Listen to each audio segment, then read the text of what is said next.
il va sans doute être chef du gouvernement en premier dans le cadre d'un Oui. accord de rotation avec Yair Lapid, mais que Binyamin Netanyahou lui-même lui avait fait la même proposition, être le premier dans un accord de rotation dans un gouvernement de droite. Ça souligne, comme vous le suggérez, que le système constitutionnel, le système électoral, pendant 2 ans et demi, a fait la preuve de son archaïsme total et qu'il est temps d'en changer.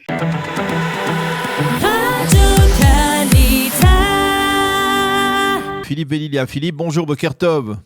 Bonjour Boker Tov à vous et à tous nos auditeurs. Alors, on était pressé de vous parler. Je rappelle à nos auditeurs qui ne savent pas que vous êtes politologue et on a bien besoin de votre éclairage pour mieux comprendre ce qui se passe. À votre avis, c'est déjà bouclé?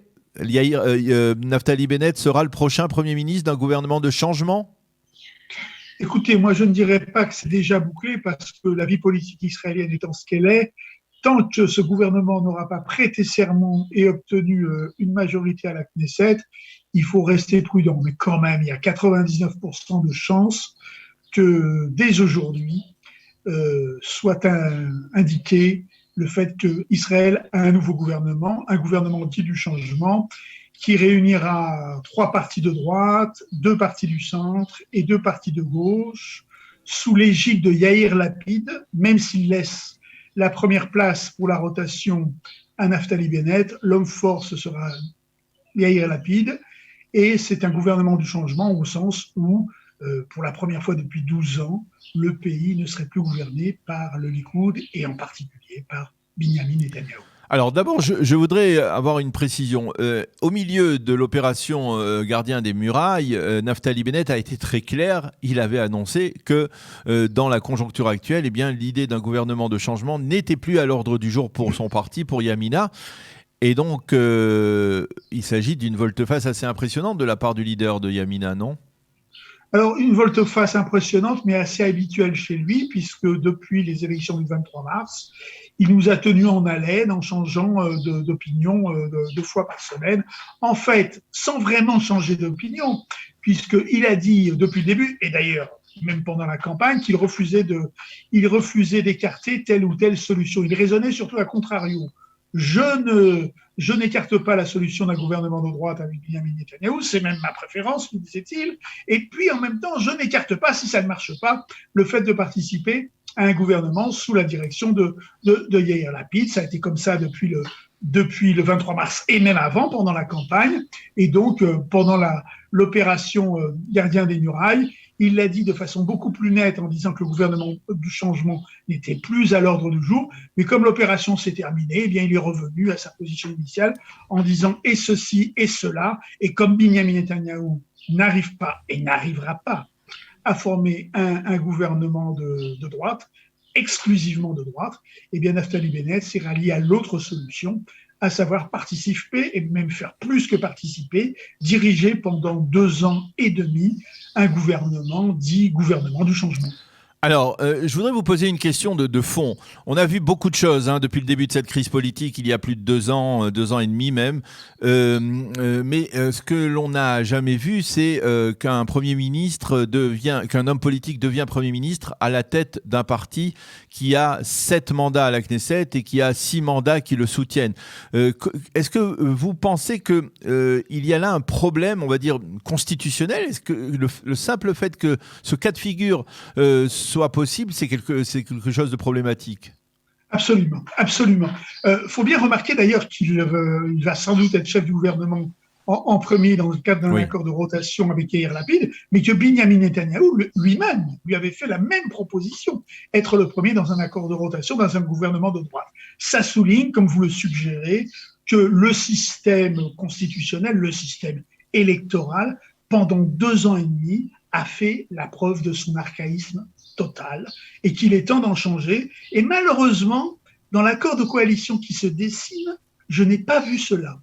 Il y avait quelqu'un qui avait proposé cela pendant la campagne, c'était Gideon Sa'ar, c'était un de ses rares thèmes de campagne et il l'a même pas mis en avant. Moi, je crois, alors c'est peut-être du fait que je viens, comme nos auditeurs d'Europe, du monde occidental, où c'est plutôt les systèmes majoritaires qui sont en place. Moi, je crois qu'il est temps qu'on change ce système électoral qui est complètement archaïque, qui est complètement dépassé, qui non seulement crée de l'instabilité pendant les crises, mais même lorsqu'il n'y a pas de crise, les gouvernements ne durent que 3 ans, et lorsqu'on déduit les 6 mois qu'il faut entre la dissolution, la campagne, l'élection et les délais très longs, prolongés de formation d'un gouvernement, on aboutit à une durée de vie effective de à peine 30 mois pour les gouvernements dans le monde moderne. Et on a bien vu dans cette crise du corona, on a besoin de stabilité, on a besoin de durée, on a besoin de visibilité. Alors justement, vous parlez de stabilité. Est-ce qu'à votre avis, ce gouvernement sera un gouvernement stable?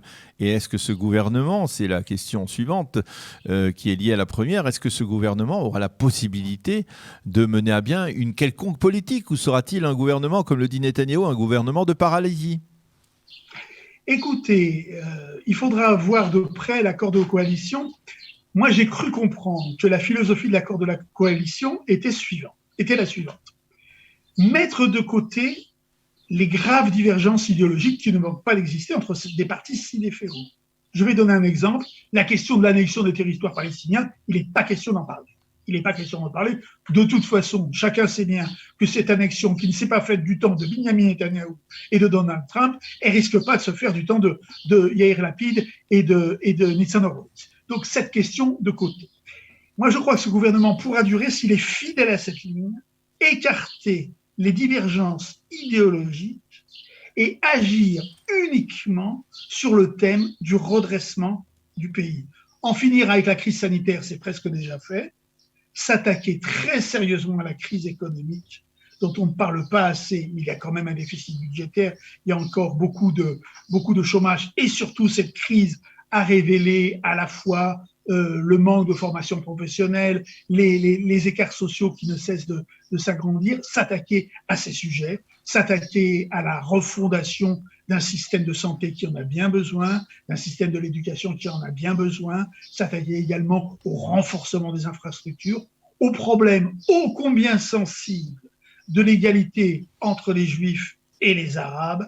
Voilà, en s'attaquant à des choses concrètes, ce serait presque la tâche d'un gouvernement, non pas de politique, mais de technicien. Ça s'est fait en Italie, par exemple, à 2 reprises, et à 2 reprises, ça a été des succès. L'Italie a été sauvée parce qu'elle s'est attaquée à des problèmes concrets et elle a laissé complètement de côté les discussions et les divergences idéologiques. Oui, mais le gouvernement peut peut-être laisser de côté les sujets qui fâchent, mais il y a une opposition. Et lorsque cette opposition, si elle est dirigée par Benjamin Netanyahou, comme cela semble se préciser, bien, c'est une opposition qui risque de mettre des bâtons dans les roues de ce gouvernement. Je prends un exemple.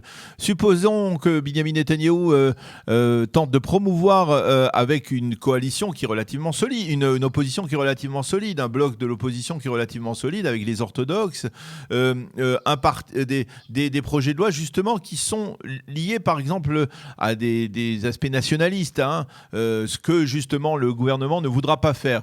Bien, comment les partis de droite comme celui de Gideon Sa'ar ou même Yamina, eh bien, pourront-ils se démarquer de cela? Écoutez, le rôle d'une opposition, c'est de s'opposer, et on ne pourra pas reprocher au Likoud de le faire. Il y a une vraie question dans ce que vous évoquez, c'est est-ce que Benjamin Netanyahou sera le chef de l'opposition? Oui. Apparemment, il le souhaite, puisqu'il veut rester sur la scène politique.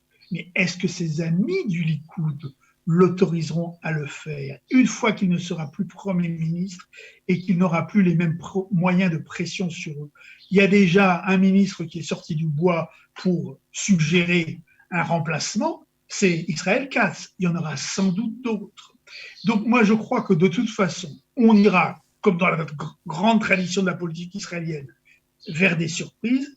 Il est tout à fait possible, par exemple, que ce gouvernement s'élargisse à d'autres partis, y compris un Likoud sans Benjamin Netanyahou, y compris les partis ultra-orthodoxes qui le voudront très vite, parce qu'on sait que les partis ultra-orthodoxes ne peuvent pas vivre en dehors d'une coalition pour des raisons strictement financières.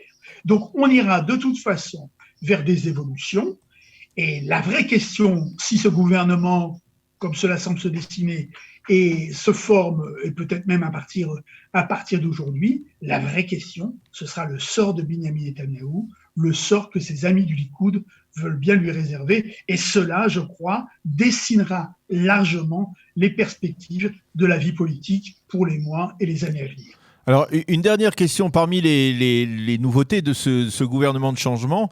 Il y a l'attribution du portefeuille des finances à Avigdor Lieberman.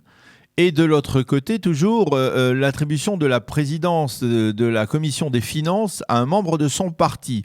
Ce qui voudrait dire en fait que le parti Israël Beitenou, qui est un petit parti, qui a 7 députés dans l'actuelle Knesset, eh bien, recevrait, on va dire, la garde du coffre-fort de l'État, de toutes les finances de l'État. Ça vous paraît pas problématique ?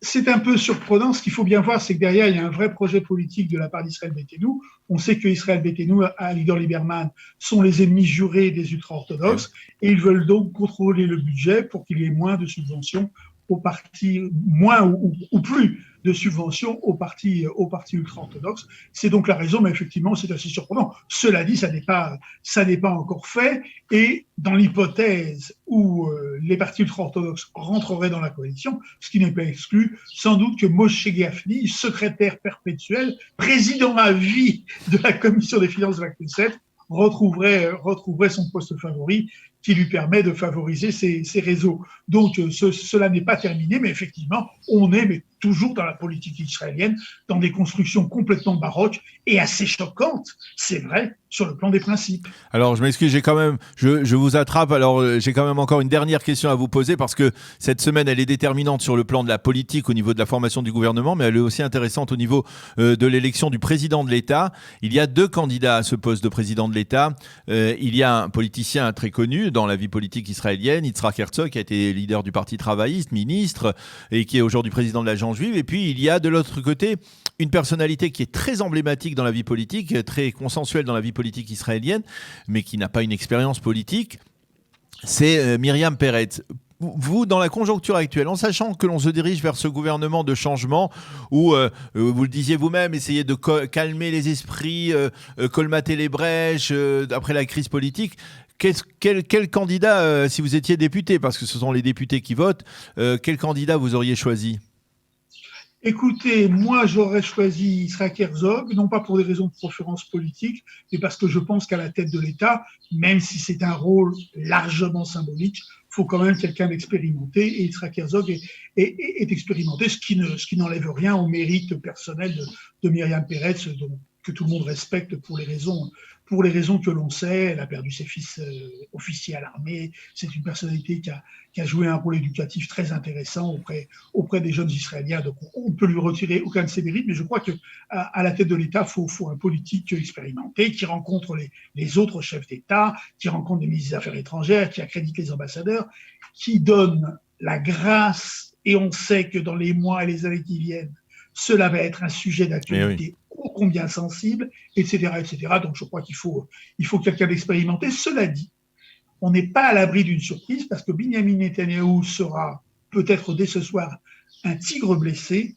et peut-être qu'il voudra se venger d'une certaine façon lors de cette élection présidentielle. Mais là encore, il n'aura pas beaucoup de moyens de pression, d'autant plus que le vote est secret. C'est d'ailleurs tout à fait anormal. C'est une des anormalités de ce système politique qui en comporte beaucoup.